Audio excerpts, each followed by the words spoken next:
Ayan! Kamusta naman, Kong? Percy, bakit medyo ano na naman, space? Oy, ang ganda ng color, Tiffany. Percy, alam ba, favorite color ko yan? Nakamute ka yata. Yeah, hello! Hello! Sorry nawala. One more time. Nako, Ano ba Congressman, yan? mga favorite colors ko dyan. Pink, Tiffany. Talagang, Yan, wait. Okay, ayusin natin. Okay, there. ayan. Okay. Kamusta po ka, Percy? Mabuti Happy naman. New Year! Ano? Oo, Happy New Year. Pasensya na kasi galing pa kaming Congress. Oo naman. So wala yan sa Congress, nasa labas ka. Kaya pala Tiffany. Nasa labas na ako. Hindi ma, ano ma, iba ba? Masyado mataas. Kaya pala Tiffany yung ano. Oh. Nawala ulit. Wait lang. Oo, sige lang. Sorry lang. Take your Sorry. time. Take your time. Ayan. Kailangan ibaba siya. Ibaba ito. Ayan. Sorry. Masyado malaki ang headroom. Ayan. Hindi. Ayan. Actually, okay na yan. Parang yan na yung pinapababa. Hindi, okay na yan. Yeah, I think this is Oo, good. kaya- Yeah. I think this is Oo. good. Panalo na yan, panalo na. Panalo na ba ito? Sana. Pag-ibang siya, ma'am. Tinan niyo orientation. Sana. Dete. Ang ganda na. Kung alam ko lang na ano pala, ganyan ang outfitan today. Medyo mas ako, nag-streetwear. Ha! Hindi! Medyo sabi ko para lang iba, medyo Galing ka hip-hop. sa gym? Yeah, medyo hip-hop rap. Yeah, exactly. Kaya, Yes, oo pawisin. nga, oo. Sorry, pasensya na. Mukha naman respectable naman kahit pa paano, di ba? Pwede na. Nakita ko yung mga dance videos mo over the holiday. Alam mo na, nag-ready na for paparamdam ng career change. Magka-career change. Oo. May future daw ako. Ka-Percy, let's do the off the record after this. Let's do the on the record sure. muna. Yes. Medyo na on the record muna tayo kasi as you may know, marami naman akong kaaway over the past few weeks kasi inaway ko yung mga iba. Sabi ko, bakit? BBM kayo ng BBM! Punyeta, nakalimutan tuloy si mga Duterte. So basically, yun yung konteksto ng conversation natin. Sila naman, of course, nagagalit sa akin. Sabi na, Richard, dapat siguratin natin hindi tayo magpagamit sa mga trapo. Gana. So, essentially, that's the context. And then to the degree that you can share with us, Percy, no, about the impeachment situation. Because we are seeing some hints na maybe medyo gumalaw-galaw na mga bagay-bagay. Is that okay, Percy? Okay. Official na tayo. Let's get the ball rolling. Para sa bayan. Hip-hop. Pero ano, mamaya na tayo. Hindi ako ready with the choreography. Medyo salbakutang vibes natin dito eh. Humanap ka ng pangit. Yan. Okay. Welcome back to the latest episode of Andrew in the house in a deep dive with Richard Haydar. Medyo hip-hop lang tayo kasi gym mode tayo ngayon. Kasama po natin, ito sa paborito natin mga congressman to eh. Napaka-fresh pa rin, medyo ilang months pa lang sa Congress, pero paborito na natin. At today, mas paborito ko kasi yung background niya ay Tiffany. Yung favorite color ko yan, Tiffany teal, di ba? Yung mga ganyang colors, mga ganyan. Favorite natin yan. Pero hip-hop mode muna tayo. Kamusta ka, Percy? Kamusta ang buhay? Happy New Year! Happy New Year, Richard. Happy New Year sa ating lahat. Ngayon ko lang nalaman, ang kulay pala ng wall na ito ay Tiffany. Kasi sa amin sa probinsya, light green lang ito. Oo. So, you learn new things every day talaga. New things every day, especially with Deep Dive with Richard Haydarian. Ito, depende yan. Pwede Bilibid Orange or Hermes Orange. Depende sa tao. Kung hindi mo siya dala, mukha siyang Bilibid Orange. Pero kung social ka, Hermes Orange. Yan. So, ganun ang... parang bagay yan sa mga Duterte. Yung color na yan. Medyo, sana. To see them in that orange. Sana lang. Yung Bilibid, more yung Bilibid vibes kaysa yung Hermes. Now, obviously, never tayo nagka-coordinate. Basta we just jump right into it.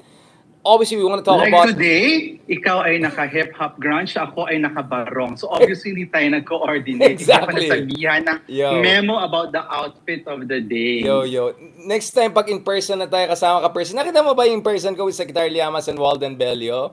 Medyo Yes, nag-sausage oo. party kami, marami naman nagalit sa amin. Toxic masculinity na naman. Sabi ko, wait lang.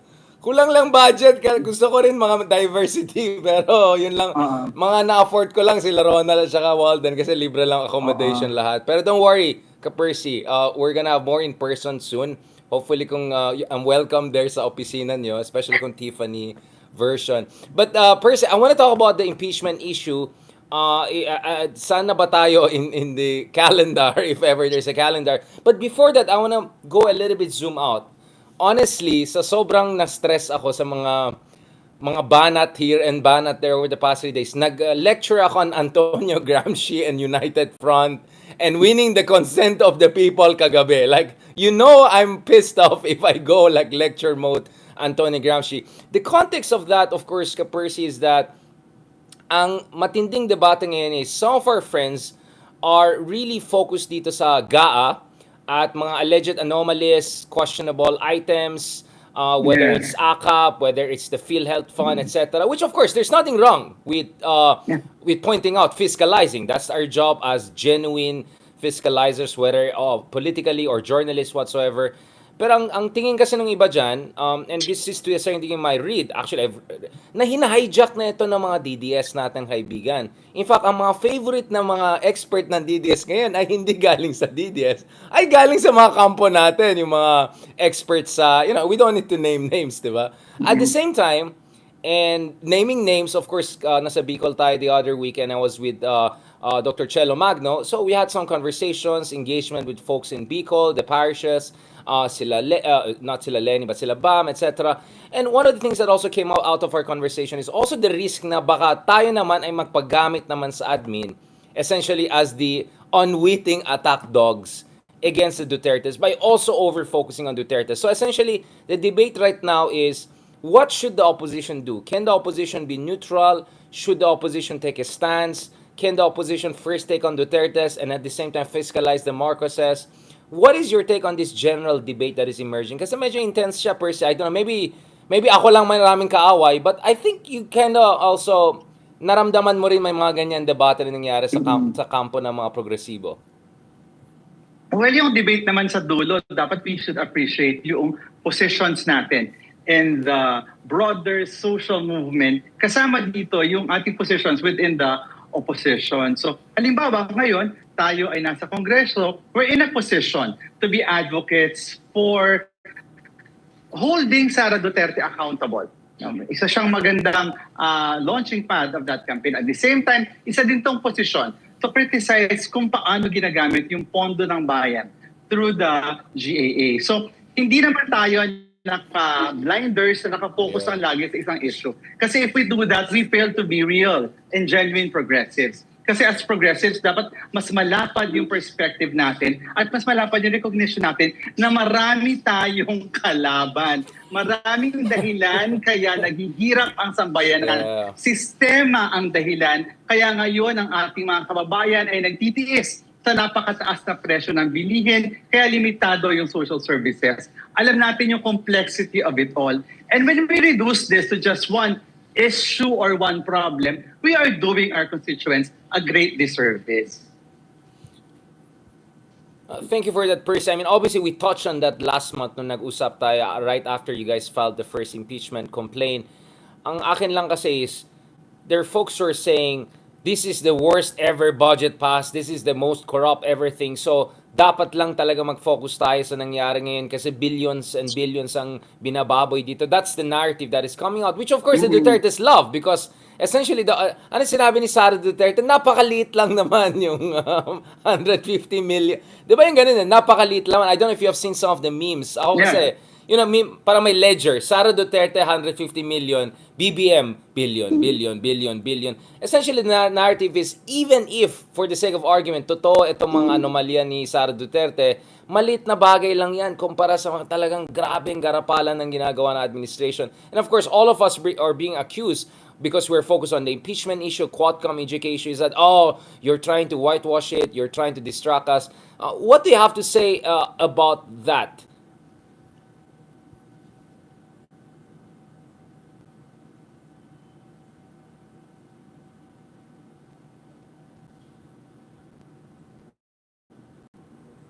Mukhang nag-freeze yata tayo, Kapersi. was was the question so bad na nag-freeze ang ano natin? Mukhang hindi nagustuhan yung tanong natin. Kapersi, andiyan ka ba ba? Is the internet problem on my side or your side? Okay pa naman ako, guys, di ba? Narinig niyo ako. Nawala yata si Please always remember na Patay. Oo.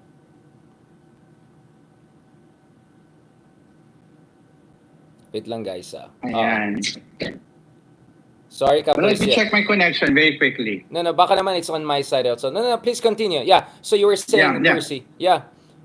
Okay, sige. Balik lang ako doon sa point about, this is not about choosing which is the primary and secondary issue. Para yung mga nasa loob ng progressive movement, ang tagal na natin pinagdaanan yung debate na yun. Na meron ba talagang primary at secondary? At dapat bang i-reduce natin sa ganung boxes yung ating mga pinaglalaban? Kasi pag sinabi mo na mas mahalaga yung isa, parang kinalimutan mo naman na higit 30,000 tao ang pinatay ng panahon ng mga Duterte, and yet meron na namang chance of having, actually a threat of having another Duterte in Malacanang. Let us remember, this is both about the budget, yung kanyang abuse of power, yung kanyang penchant disregard for due process and constitutional processes, and at the same time, yung threat to being a threat to democracy. Huwag natin kalilimutan.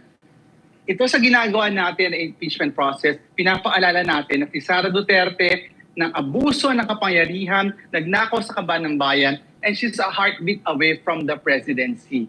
Yung iba ang sinasabi, usapin ng timing. Yeah. Baka sa panahon doon na ito, dito tumutok, then later on, sa iba naman. Wala kasing perfect timing for holding people accountable.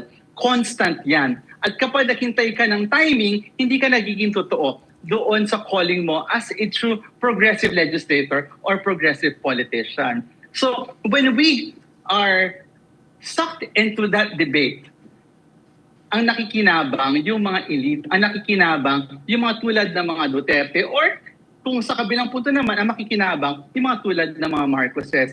So yan dapat yung perspective ng progressives. Kaya natin ang sabay-sabay na laban kasi sa loob ng mahabang panahon, nagawa na natin siya. This is not the first time. Marami ng pagkakataon sa kasaysayan na kinaya natin yung ganitong klase ng engagement in our struggles. So it's not mutually exclusive. Parati ko sinasabi, it's not, you don't have to choose because you can fight all bad sides at the same time, right? I don't understand why people are saying na mutually exclusive ito. And when you choose and look at it as mutually exclusive, nagiging, you are condoning yung nangyayari doon sa kabilang side of the fence. Nagiging accessory ka doon sa abuses na nangyayari. So, tingin ko mahalaga na tandaan natin that holding abusive officials and politicians accountable is a constant in our cause as progressives, especially for those progressive political parties and progressive politicians. Thank you so much again, Congressman Percy, for reminding us that dapat kasama sa trabaho to fight multiple files at the same time. But for the sake of argument, can't we say na indeed this is a situation that there is a greater evil? I don't want to use the lesser evil argument, but the greater evil argument in the sense that, first of all, if you want to talk about corruption, we can talk about confidential fund initiative of Duterte throughout the decades, not just this 150 million. If you want to talk about crimes against the Filipino people, I don't think there's anything higher than killing people, mass extrajudicial killing. I think mass atrocities is even worse than corruption. As evil as corruption is, I think if there's one thing worse, is taking away people's lives, not only their taxpayers' money, not to mention yung West Philippine Sea, potentially treasonous gentleman's agreement. What do you have to say? Again, this doesn't mean, hindi to mutually exclusive, that you're gonna turn a blind eye to what's happening under the current administration. But could you make an argument that at the end of the day, the Dutertes are still the greatest threat to the constitutional order or the EDSA democratic project in the Philippines? Or you're saying, let's just not go down that road, let's just fight all the people that we have to fight, period? Sa dulo kasi yung available na mechanism sa atin, yun yung minamaximize natin, yung constitutionally mandated processes for holding government officials accountable. At sa dulo, pwede ka naman mag-hold accountable ng iba't ibang mga government officials given a certain period of time. Pero balik ako sa point about yung atrocities earlier. Tulad nung sinabi mo, napakalala nung nangyari nung 6 na taon under Duterte. Libo-libo ang pinatay. At hanggang ngayon, walang remorse tayo nakikita from the Dutertes. At nakita pa natin yung tendency ng Vice President na mas maging violent with the threats, grave threats, na inisyu niya against the President, the Speaker of the House, and even the First Lady. So we are doing what we are mandated to do. And that's something na hindi dapat mawala doon sa mga tao na nag-observe at nagpa-participate doon sa movement. Yung gusto kong analogy na balikan ay we can walk on two legs. And in two legs, we mean that while we are advocating for good governance in the current administration, we are also holding accountable those who abuse power and those who could abuse power again. Right. This is also, let us not forget, a call for justice. Yung impeachment ay panawagan para sa katarungan. At napakahalaga nun, we can never underestimate yung pag-exact ng justice and accountability doon sa ating mga government officials. At kapag sinabi mo na mas matimbang yung isa sa isa, binibetray natin yung mga naging biktima ng atrocities ng mga Dutertes. But again, I understand you're inside the Congress right now. What is the truth of the case? President Duterte, former President Duterte is openly saying na grabe lantaran ng corruption in sense na meron kang parang items sa GAA na walang specific projects there. And President Marcos Jr. openly said that's a lie. It's a fake news, right? Kayo po, bilang isang legislator, ano po yung katotohanan dyan? What is Digong talking about there when it comes to yung supposed discretionary funds or mga hidden pork barrels? Something that I'm sure he's very familiar with from his own experience throughout the years.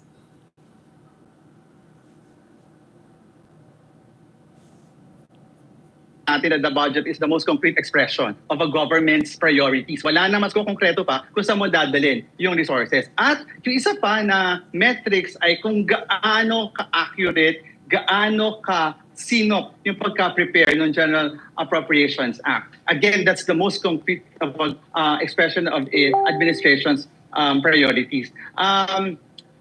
Kinikilala natin yung concerns ng ating mga kababayan. Kaya kinakailangan mas maging mapagbantay tayo. Kasi very technical yung mula budget preparation hanggang disbursement. Mas mahalaga, natutuwa ako nito nakaraang mga taon na nag-escalate yung participation ng mga civil society at mass movements when it comes to budget monitoring. Naalala ko nung araw, kung natatanda mo Richard, when we were in the House of Representatives at tayo ay mga staff sa mga offices ng akbayan, parang ilang tao lang ang nag-engage in budget advocacy. Right. Napakahalaga ngayon na dumadami na yung nagiging involved dito sa budget advocacy. Kasi dito ka talaga makakapag-deliver ng most meaningful change sa buhay ng mga tao. Kasi again, the allocation of resources is the most concrete expression of an administration or a government's priorities.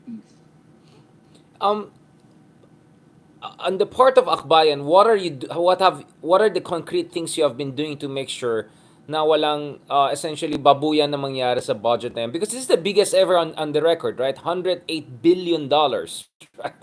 I mean, this is insane. It's 1/4 of our gross domestic product. You and I have been working directly or indirectly with the legislature throughout the decades, throughout the years. Sorry, hindi naman decades, bata pa tayo. But is it true that this is the most controversial budget, if I can put it that way? Parang hindi naman. I mean, I can remember Arroyo times there was a lot of concerns. Digong's 2021 budget during pandemic was very problematic. We had our lowest ranking in the corruption perception index actually in 2021. And I'm not gonna even go to the times of ERAP or forget about it, Marcos Sr.'s time. So do you think it's a little bit of, hindi naman misleading, but a little bit of hyperbole to say this is the most problematic, if not questionable budget out there? From your own direct experience, what is your reading of this? And from your experience, what is Akbayan doing as a progressive party to make sure na walang mga kababalakan na mangyari dito? Mainam na itong budget na ito caught the attention of progressives. It caught the attention of advocates. At mas pinatindi yung advocacy for budget reform. No? Itong proseso ng budget reform, mahabang proseso ito. Panahon natin, kinupwestiyon natin yung automatic appropriation for debt, kung matatandaan mo. Yeah. Kasama dyan, paano yung mula sa preparation yung ng Facebook, department budget hanggang umakyat doon sa level ng approval ng sa DBM Facebook, hanggang lipat pumasok po kayo siya sa YouTube. sa NEP, etc. So, tayo sa akbayan, ang ginagawa Lipat po kayo sa natin sa YouTube. ngayon ay hinahanap natin yung mechanisms and avenues para tiyakin na yung susunod na budget would be truly a people-centered budget. That it is reflective, again, of the real social development priorities of the government. Kasi question siya both ng allocation and strategies. Right. You have the Philippine Development Plan, and putting the budget in the context of the Philippine Development Plan means that the budget is an important leg of the PDP at yun yung kinakailangang tiyakin. Sayang nga at huli na nakaupo ang akbayan. Kung matatandaan ninyo, nakaupo ako, I took oath on the day that the budget was approved. No, so nakakalungkot kasi hindi tayo nakaparticipate. In fairness to you, Percy. Yeah, thank you for specifying that. That's very legitimate point. Yeah, actually medyo humabol ka lang eh. Yeah. Oo, humabol. Kaya ako yung pinaka-fresh kasi parang 5 months in office pa lang tayo. So, kaya nga, napakalaga itong susunod na cycle ng budget preparation. At sana makabalik tayo sa Kongreso to be able to do that. Kasi ang budget reform mitikuloso, no? Mula sa preparation ng agency budget hanggang sa presentation ng agency budget, hanggang pagsuyod ng NEP at ng budget proposals para hanapin nasan yung gaps, nasaan yung mga controversial, scandalous spending, nasaan yung hindi aligned do sa priorities ng government. And that's why we need more progressive legislators in the House of Representatives. Kasi let us remember, the budget emanates from the House. So napakalaga na ito yung maging first line of defense natin. Right. Ka-Percy, just to be clear on this, so what you're saying is that marami kasing layers at malaking perang pinag-usapan. Huwag tayong maniwala kaagad dun sa mga kung ano-anong questionable claims that, I mean, of course, a lot of people have an agenda to cast aspersions on this budget. What you're saying is that let's look at it in a careful manner kasi technical ito, kasi complicated ito. In short, let's be responsible before passing gross generalization. Is that what you're saying here? That's very important. And at the same time, ang mas mahalaga at this point in time, kasi pumasa na siya, is how do we ensure that the next budget will be truly a people's budget. At mahalaga dito yung political will. Kaya we need to elect progressives in the House and in the Senate. Yes, because I think the other thing you're essentially implying is that it's a numbers game also. You need more and more progressive voices so that you can have kind of a fiscalizing effect, diba? And that's why I think it's important that Senator De Lima is running, Chel Jokno is running, a lot of folks are running who are hoping to join you, God willing, in the next Congress. Percy, balikan natin yung issue ng impeachment again, no? And to the degree that you can share, I understand, of course, there's sensitive conversation going on. So I hope people should be, essentially have realistic expectations. There's just so much we can talk about on the record, but it's been almost a month since last we had a conversation. Early December tayo nag-usap, ngayon is already mid-January.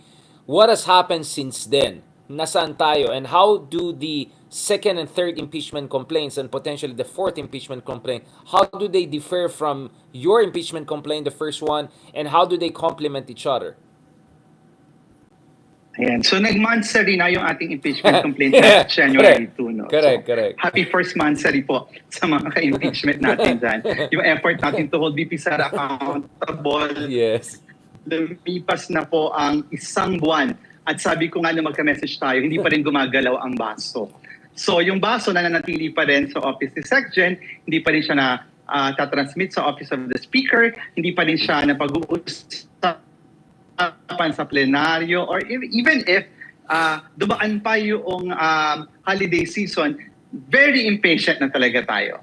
Kasi tingin natin, hindi dapat pinaghihintay yung pag-hold accountable sa mga nang-aabuso sa kapangyarihan tulad ni VP Sara Duterte. So, paano binabasa ng mga complainants tsaka kami na endorsers yung sitwasyon? Alam natin na maraming political upheavals na nangyari nitong nakaraang mga buwan at nitong nakaraang 2 linggo. At alam natin na may effect ito doon sa cycle, sa political cycle, that is yung address ng impeachment complaint sa lower house. Pero sa dulo, habang sinasabi ng iba na hindi question ng timing, gusto natin talaga i-remind yung mga tao, hindi kailangan ng timing para sa pag-hold accountable sa mga naabuso sa kapangyarihan. ang bawat panahon ay tamang panahon, tamang timing to hold people accountable. Kasi we hear perspectives from various political leaders and even the president saying na yung timing daw ay hindi tama. So gusto natin paalala, constant yun, hindi kinakailangan ng timing ang pag-hold accountable sa nang-abuso. Ang nang-abuso dapat pinapanagot, hindi usapin dito yung timing. And we hope that yung political leaders natin would heed the call of the people. Kasi kung titignan natin yung result noong nakaraang survey, 41%, halos kalahati no? ng ating mga kababayan ang nagsasabi na dapat ma-impeach at mapanagot at mapatalsik sa pwesto si VP Sara Duterte. So, maliban sa may moral obligation yung House of Representatives at sa kanyang constitutional mandate, meron din siyang moral obligation to the will of the people na ang linaw-linaw na ngayon. Sigurado ko, Richard, if we're going to ask the same question, 2023, for example, sigurado ko hindi gano'n yung maaaring general sentiment ng publiko natin. Pero may mga nangyari noong isang taon na nakita ng mga kababayan natin yung katotohanan at nag-reflect na ito sa popular sentiment. So again, the House is duty-bound dahil sa kanyang constitutional mandate at sa kanyang moral obligation to decisively act on the impeachment complaint. Kinakailangan maging matapang ng House leadership to take this on. Ginawa na naman niya yung trabaho niya last year in exposing, in laying bare yung mga nangyaring pang-aabuso sa kapangyarihan. Bakit hindi pa niya dalhin ito dun sa logical conclusion? That is the impeachment. So, again, there's a call for courage, political will doon sa ating House leadership. Percy, obviously, over the past month, habang nagmamansari at tayo sa impeachment na yan, you had at least on 2 occasions the President thumbing down publicly and openly and explicitly itong impeachment na yan, which I always felt was weird because he keeps on saying he respects separation of powers. So why then don't say anything? If you respect, then wag ka magsalita, di ba? Especially when sa likod mo lang si Martin Romualdez, right? It just comes off as weird in a sense that, what? Are you trying to project neutrality? This doesn't look like neutrality. But more importantly, nangyari na yung, kumbaga, peace rally. I just don't know how did they count what 1,287,806 parang may attendance sheet ba yan? drone ba yung AI ba yung nag-analyze? But was it really 1 million? Parang hindi eh. But anyway, does it even matter? Does it even matter? Kasi it's fascinating that of all people, Mang Johnny Enrile coming out and saying, no matter how many people na ipakita niyo dyan, it should not essentially dictate the terms of the constitutional order, that the rule of law will still prevail. And as you mentioned, ang dami na pikon din sa akin, if the surveys were true, by the way, these are the same surveys that DDS loves to quote, mataas sila, SWS, then tens of millions of Filipino want an impeachment of Sara Duterte. What is 1,287,861, whatever, right? What is your read of that peace rally, and also what do you think is the political effect it's having in light of also BBM himself being very wishy-washy, to be mild about it, to be polite about it, honestly? So syempre yung intent politically binabasa ng marami ay para to send a strong signal to the House of Representatives, to the Senate, and even to Malacanang para hindi na daw ituloy yung impeachment complaint. Pero tandaan natin, yung an aggressive move like that could also work the other way. Around, yeah. Maari din na habang ang ine-expect nila na effect ay matakot yung mga nasa poder, pwede rin silang ma-agitate. Right. Kaya ako, binabasa ko yung statement ni Enrile as such, na na-agitate sila. Interesting. Baka nga na-embolden pa sila. You mean So, na-trigger I hope sila? that eventually you think trigger, na-triggers? Sige, if I may use the word, na-triggered. Medyo, sabi nga ng mga Gen Z baget. terms tayo na, parang Sige, na-trigger sige, siya, na-trigger siya. Yeah. Ayan, oo. So, pwede yun din yung maging effect niya, no? Yeah. Yes, pwede kang makapag-cause ng doubts, ng takot, ng reservations dun sa mga nasa house, pero pwede rin siyang maka-agitate, maka-trigger dun sa ibang mga forces. So, hindi pwedeng basahin yung nangyari last week ng isang perspective lang na naka-apekto siya doon sa movement for the impeachment. So sa ngayon, yung panawagan natin ay People are saying sumasarado na yung window natin. Totoo naman, we're down to our last 6 days in the House of Representatives. So talagang panawagan natin sa House, tulungan na yung mga complainants at endorsers na makakuha ng 103 signatures. Kailangan ma-fast track na ito. Kailangan na ito matransmit sa Senado. Hindi na ito pwedeng dumaan sa proseso ng Committee on Justice kasi that would take more than 6 months. So, dahil 60 session days yung sinasabi doon plus may breaks pa. So, it has to be the fast track at dapat sa lalong madaling panahon. We need 103 brave souls in the House now. Right. So essentially, the debate I'm seeing right now is tactical, no? Tactical, sequential. In a sense na sinasabi ng iba, and of course, Senator Trillanes has been open with this. Yung, what's his name? Secretary Llamas has been also talking about this. I mean, essentially, if you break it down, the idea is that you can start the trial right now. Of course, there's more optimism with the Congress rather than the Senate. You already have people like Robin Hood Padilla saying, basta kung ano sabi ng INC, yun ang gagawin ko or whatever. Like, parang walang gag order na nirespeto tong tao na to. He's supposed to be a judge senator, right? If ever this goes to the Senate. But anyway, the idea is that you do the trial now, but you leave the voting to either in the gap between end of elections until the new Congress comes in, or you just wait for the next Congress to come in, depending on your analysis. When I say your, meaning the coalition that believes in the impeachment, analysis of ano yung mas malaking chance to get sufficient votes, particularly in the Senate. Again, I know you respect also the Senate. You have a kind of etiquette in terms of not imposing your views on the Senate. But from a tactical, situational point of view, what do you think about this debate? Pwede siguro trial ngayon, pwede naman daw isabay din sa elections. Marami naman senador ay hindi re-electionist. Yung mga re-electionist senador na baka medyo takot na mawalan ng Mindanao vote, they can just engage in trials with confidentiality, but the vote will be left right after elections or once the next Congress comes in, if the reading is that they'll be more balanced and not as beholden to Sara Duterte and fearful of the Mindanao backlash element. What is your read of that? Do you think this is even a reasonable debate to have, this kind of sequencing, this kind of tactical debate, or do you think that maybe it's too late? I mean, what is your read of this?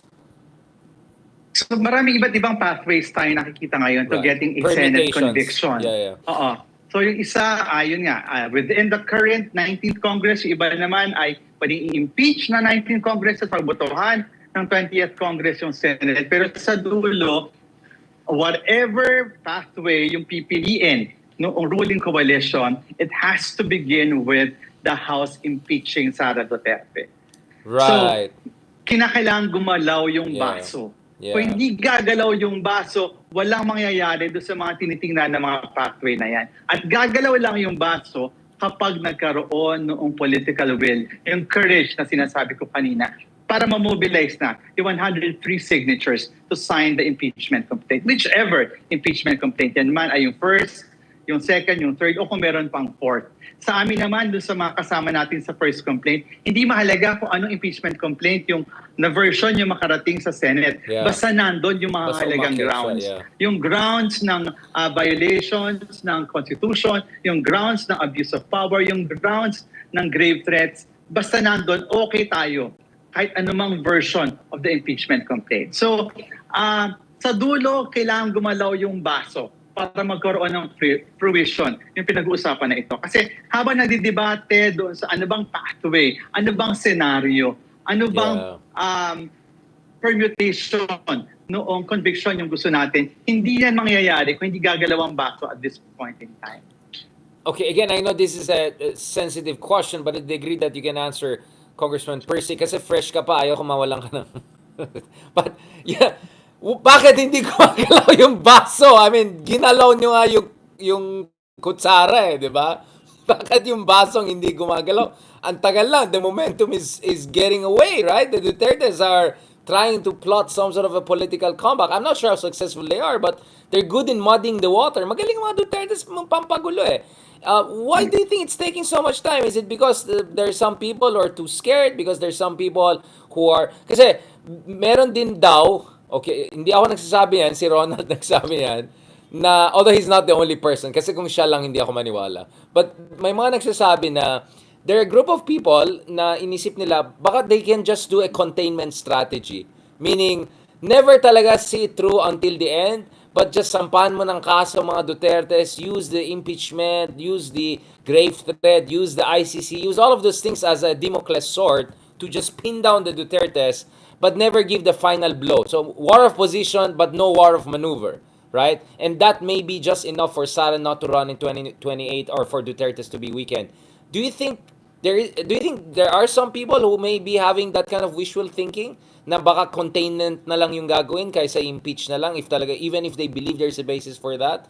And do you think that's a dangerous approach, a wishful thinking approach?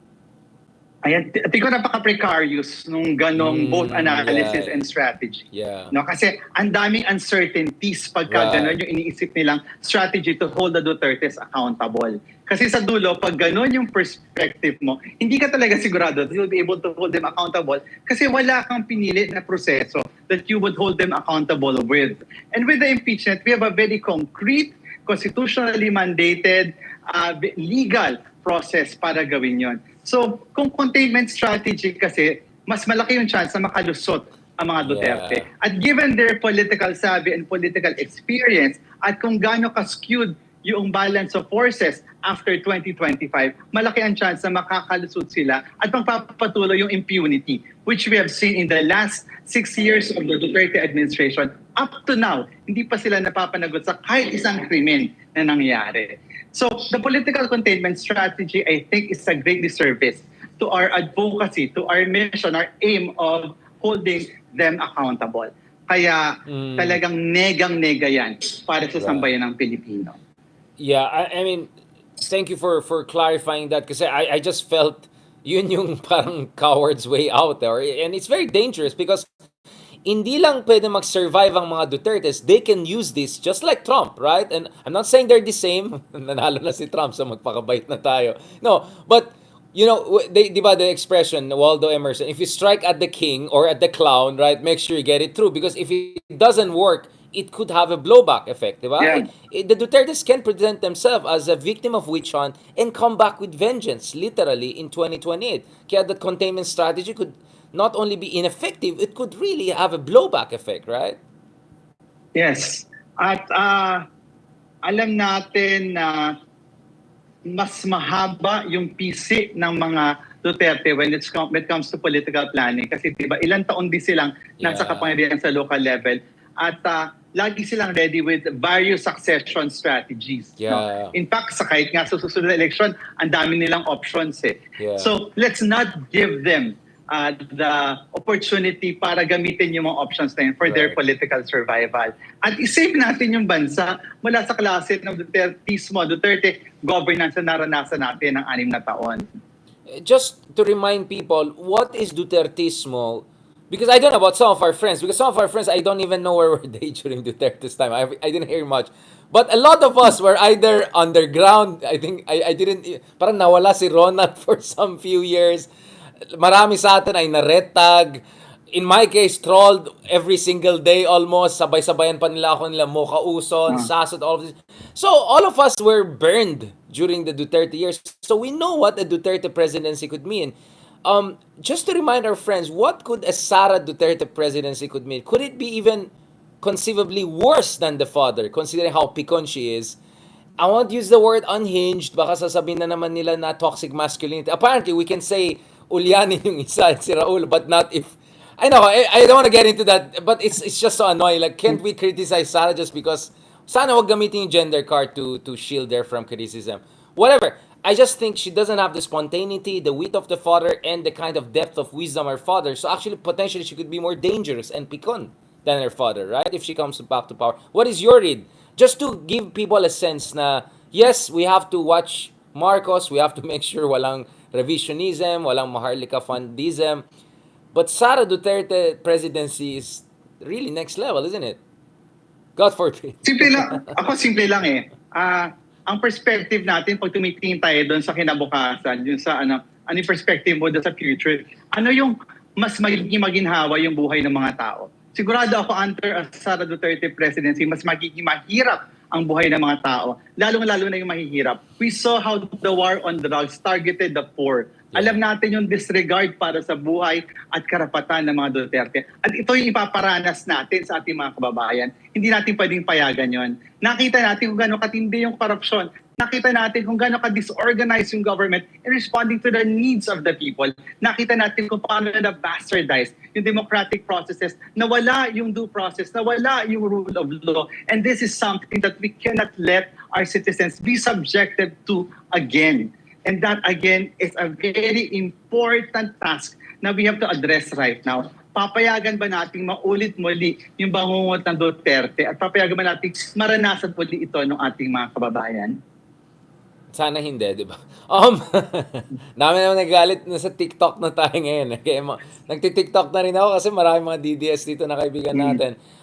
We're towards the end of our conversation, Congressman. I know you're very busy. And there are probably the other things you'd rather say off the record. But let me ask, anong basa mo sa kalagayan ng genuine, tunay na opposition nowadays? Aren't things actually looking quite interestingly positive? I think the outlook is more positive for 2028. And even 2025 doesn't look too bad, right? I mean, if you look at it, Kikoy is within the striking distance. Bami speaking up momentum. In the congressional race, the party list, there's a good chance that a couple of good guys will join you in the next Congress. Do you think that there's a chance right now to reconstitute the pink movement and the broader progressive movement, not only for 2025, but more importantly for the big race that is going to come in 2028? Ano yung mga, do you think nagkaroon ng enough soul searching and at the same time tactical and mobilizational reconsiderations and reflections? Because you were a campaign manager of, Risa Ontiveros. So, you're not only a legislator, you're also someone very seasoned in campaigning. So, anong basa mo in terms of the lay of the land as far as prospects for pink movement and the progressive movement is concerned? And Richard, i-clarify ko, I was the campaign manager of Lisa during her first and second run. This was 2010 Na hindi successful. and 2013 na hindi successful. Pero those were important building blocks to eventually getting our comrade to the Senate. Yeah. So, ako tingin ko dalawang bagay. Yung una, nakita na natin na mayroong malaking possibility of mobilizing like-minded citizens to take an active role in a people-centered, people-powered campaign with 2022. We have learned our lessons from 2022 and hopefully those lessons we can apply to 2025 leading up to 2028. At saka yung isang maganda pa ngayon ay this early may nakikita na tayong options for 2028 at mahalaga yun, no? People that we can rally our constituencies around. No? Maaring for the presidency, the vice presidency, or even the Senate. Maraming tayong options at this point in time. Ibig sabihin, maraming opportunities for success come 2028. It's just a matter of, again, a question of consolidating itong mga efforts na to. And at the same time, expanding yung base natin. Again, learning from 2022. Tingin ko with yung 2022 experience has provided us important perspectives, not just on how to engage other people, but how we understand ourselves as progressives, as a progressive political force. At hopefully, yung lessons ng 2022, we will have the humility to really embrace, imbibe, learn from, and then innovate. Okay, so we can do better in 2028, definitely. Can we spell that out? Again, I know, Percy, don't worry. Ako naman ang ibabash ng mga kaibigan natin, so don't worry. What are the lessons you have learned? Of course, I've said my own version separately, but from your humble and constructive and nice version, not the Liamas Haydarian version, what are the lessons we should have learned and have perhaps learned from 2022? How are we applying them to 2025? And then, ano yung ba yung next level na dapat gawin natin in preparation for 2028 so that solid na talaga tayo? Because I think people don't realize, it's very probable na neither Raffy Tulfo nor Sara will run for the presidency in 2028. Hindi po yan sigurado. Of course, they're leading in the pre-election surveys, but it's very possible that the field could be very open for a third-party candidate, whether it's Riza, whether it's Lenny, whoever progressive candidate. So actually, when I look at it, very exciting yung prospects eh. But it's only exciting if it's on a potential level, theoretical level. How do we actualize it? What lessons should we have learned? Again, Percy, I know you're going to be nice. So in a nice way, ano yung mga natutunan natin? What is the baby? What is the bathwater? Okay, sige. Yung pinaka-nice way of putting it ay yung mathematical operations. No? Ah, Kasi minsan, right. as progressives, may tendency tayo to subtract. No?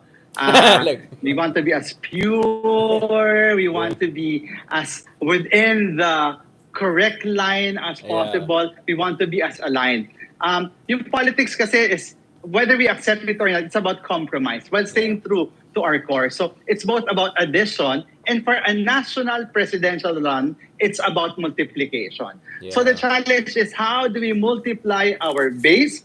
How do we multiply our sphere of influence? And how do we ensure that we have enough runway in order to not just launch a campaign, but eventually win a campaign?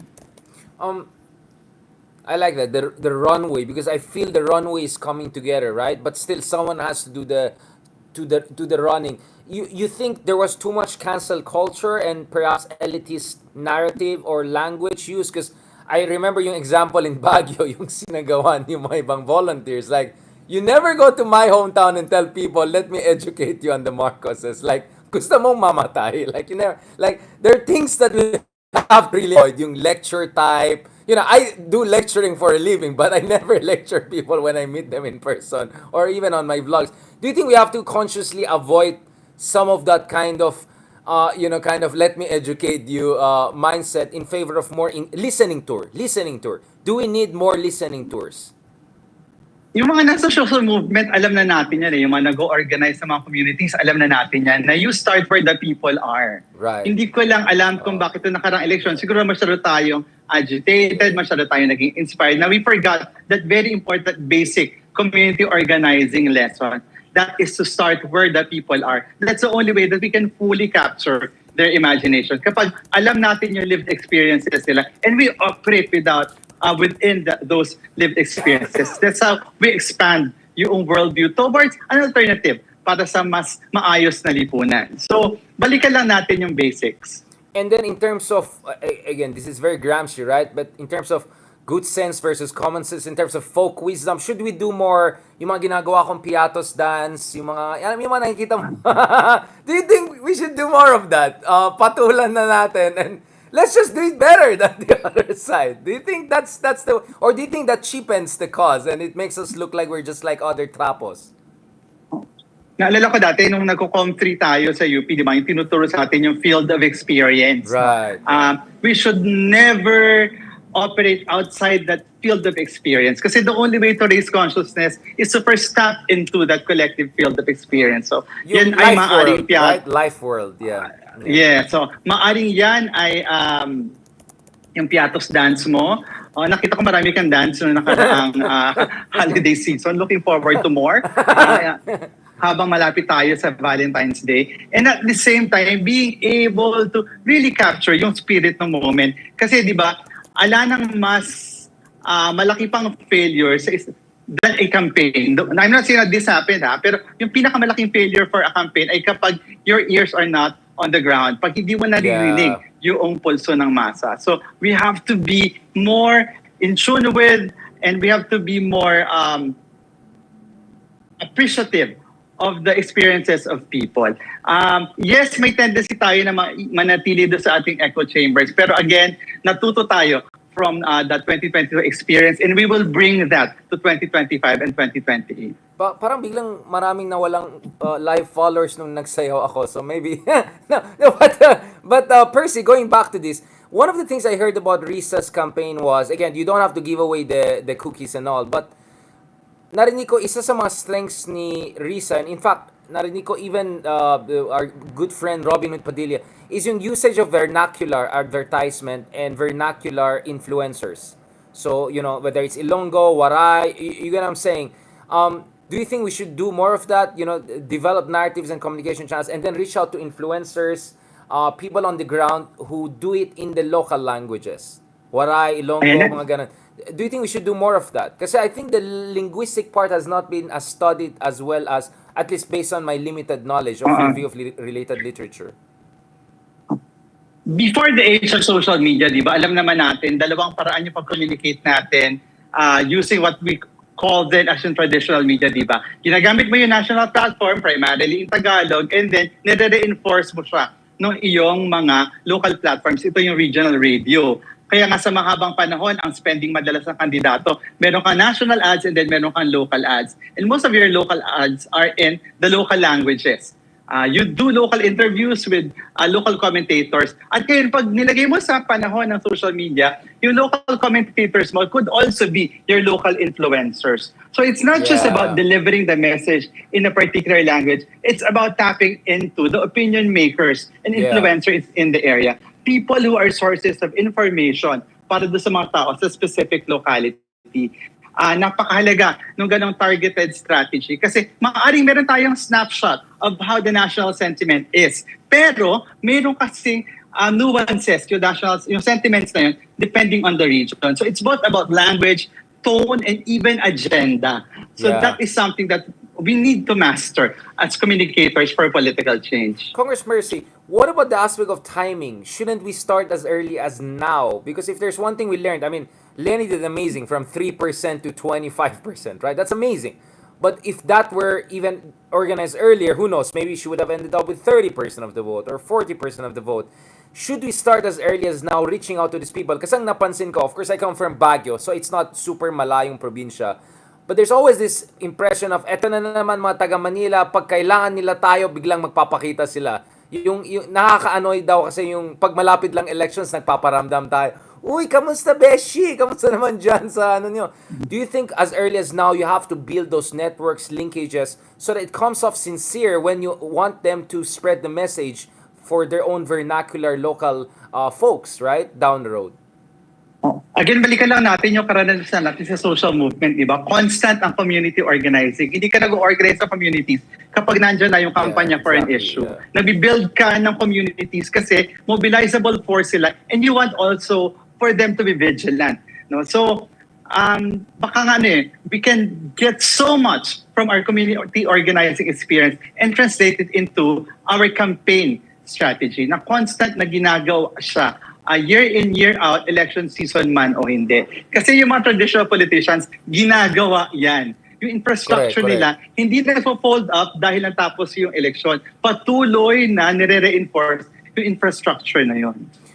Yun nga. Sorry, ginagawa ka ng Ronald Llamas kasi mas maganda yung analysis mo, to be honest. But anyway, talagang ang mean ko kay Ronald. I'm gonna have him later on. This is Ronald kasi nagta-travel ngayon kasi... No. But last point on this, again, one thing we rarely mention is disinformation, right? And the role of social media. Kasi sa tingin ko, it's exaggerated. I mean, it's so easy to just say, disinformation lang.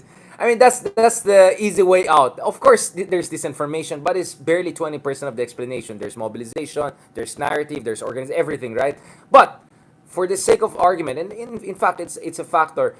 One concern I'm hearing, Percy, is that we might be heading towards our first TikTok elections, right? Indonesia already had it. Donald Trump's TikTok was so influential for him. He got the swing votes, the Gen Z, African Americans, Latino votes. So lahat ng mga key votes that he got is because of TikTok. So much so now that he's covering up for TikTok, openly saying, I love TikTok.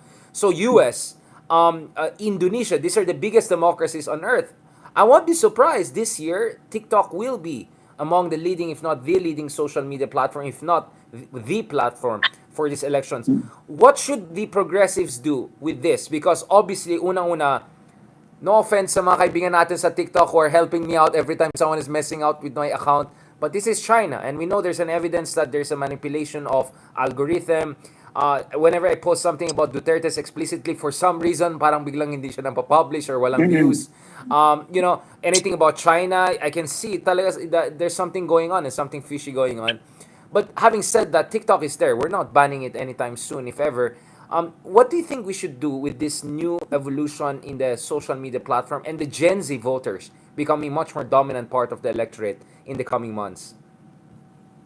Well, just like yung nakaraang wave with Facebook, YouTube, ngayon naman yung TikTok, kadalasan yung early adopters merong advantage. Yeah. So, kinakailangan maging bahagi ng conversation sa pag-design at pag-craft ng both message and strategy, yung mga early adopters. At ito karamihan ay mga kabataan. So, mahalaga that young people be part of not just yung distribution mechanism, but even the content development mechanism. Yung pagbuo mo ng strategy. Kasi again, TikTok is a distribution channel. Ang mahalaga dito, yung mensahe na i-distribute. At pabayaan natin yung mga mas adept doon sa medium to develop strategies on how to distribute it. Again, the final material or output in TikTok, yung maikli nating videos, could only be as effective as the message. Minsan, kahit gano'n ka-creative, kung hindi gano'n ka-compelling yung message, baka hindi mag-cut through in terms of converting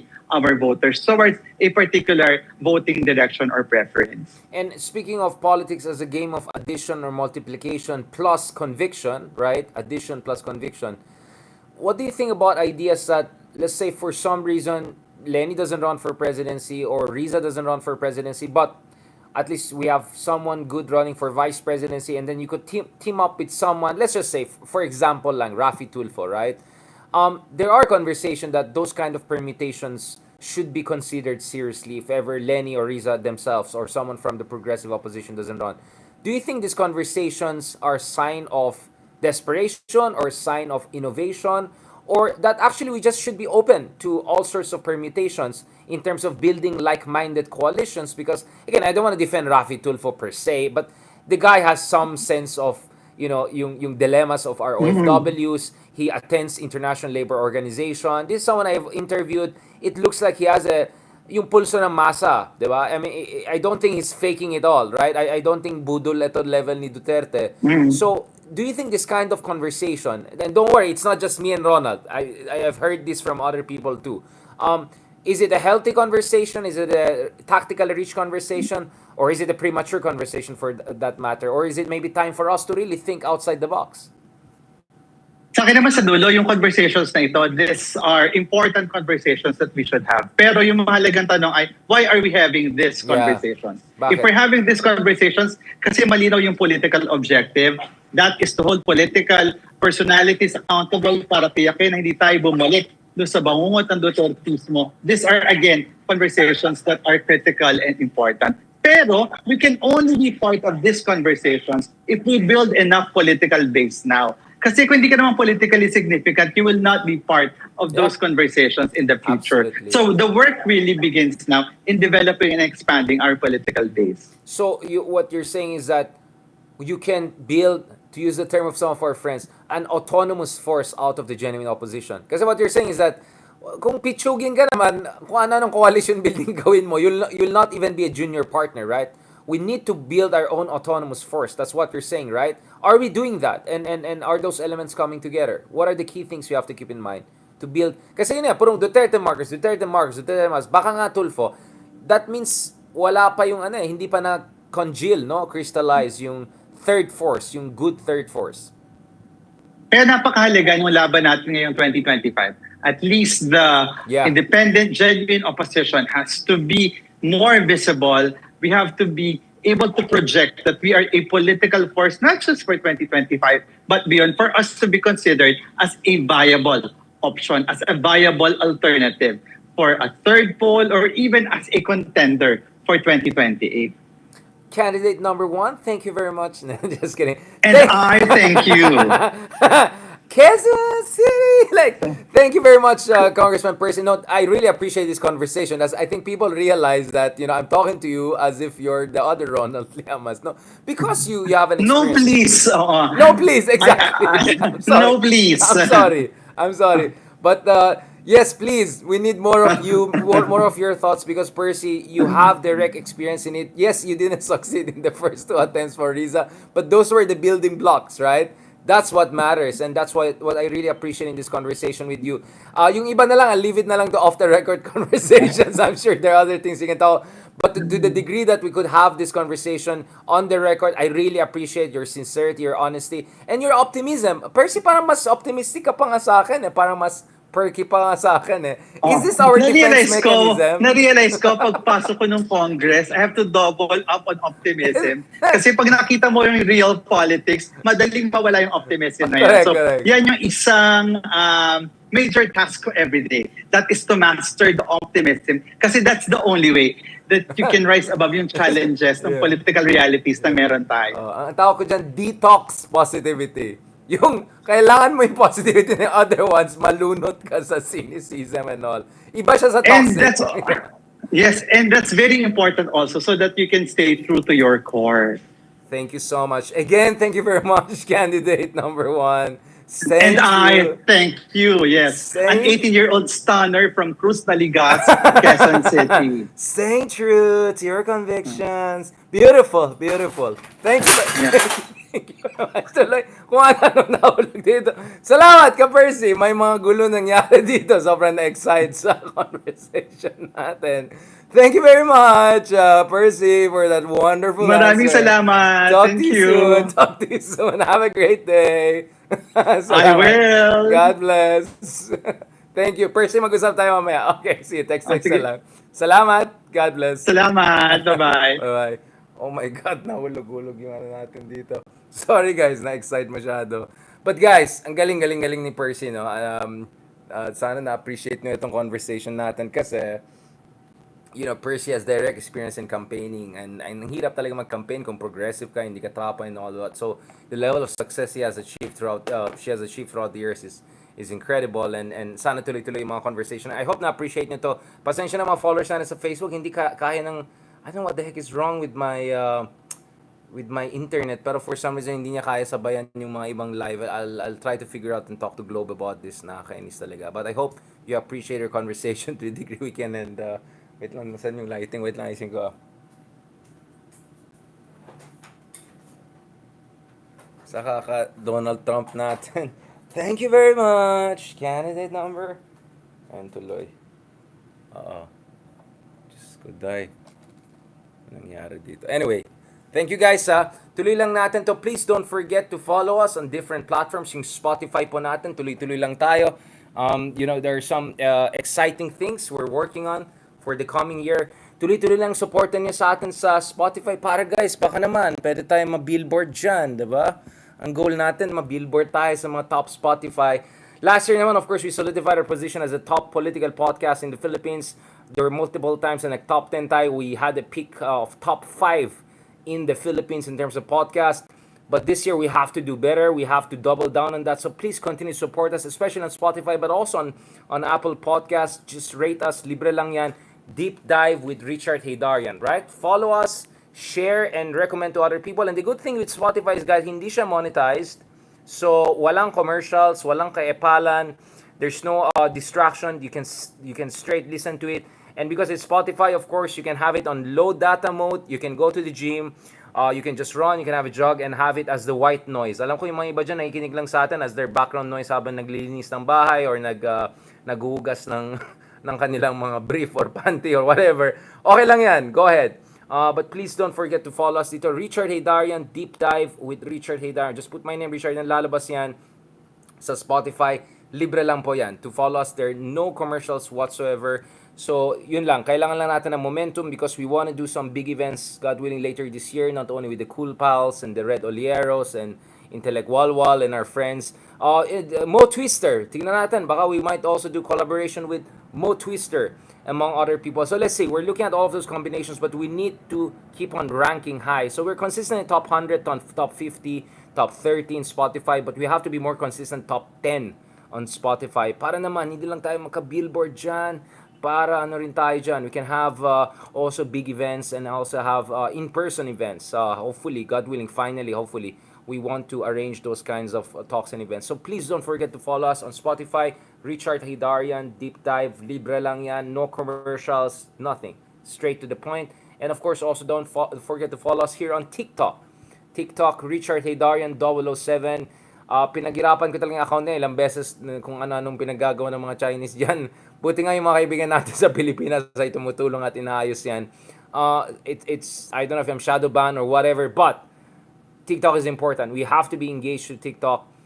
We have to get the message out as much as possible. Kaya nagla-live na rin ako sa TikTok. Ngayon, in fact, I'm using my internet here kasi kulang yung internet for the other one. But still, unfortunately, didn't work. But I'll try to figure it out. But, again, guys, tuloy-tuloy lang tayo dito. At we just have to keep on building momentum. So spread the word. Ask other people to listen to us. Wala namang mawala sa inyo. If you don't want to listen to the whole thing, it's okay. But guys, what we do here is special. The other day we discussed Antonio Gramsci and theories of hegemony and theories of coalition building and winning of the consent. Today, pinag-usapan natin, what are the ways to make pink movement more effective in the future. We talked about technicalities of the budget. We talked about permutations of possible impeachment. So ito po yung mga levels of discussions na meron tayo. So really, really appreciate if we get to more people to listen to this kind of conversation para hindi lang simplistic, hindi lang sloganeering, moralistic, economistic, simplistic yung mga level of discussion natin sa politika. We doubled our followers on Spotify last year. We doubled also our followers on TikTok. Tuloy-tuloy lang yung momentum natin, but we have to keep on going. We also almost doubled also our following on YouTube. Pero the reality is kulang pa yan. We have to double down again. We have to double it and double it every year so that we reach a certain threshold kung saan we can have the kind of effect that we need. So salamat sa mga ka-cool pals natin, hindi ka bobo. Tumatalino na tayo. At salamat din sa mga kameta natin, original kameta, but of course I had to make it deep dive para medyo maging more professional looking. Alright, thank you so much. Thank you for stars, support, stickers. Apparently sa TikTok also, people can give also pala gifts and all of that. Thank you. I appreciate it. In-upgrade na rin natin. So may subscription na rin tayo sa TikTok. If you want to be subscribed to TikTok for more direct and personal interaction, go ahead. And of course, abangan nyo yan in the coming days or so. We'll try to also arrange other conversation. Balikan natin si Dr. Belio to more discuss his memoir, The Philippine Left More.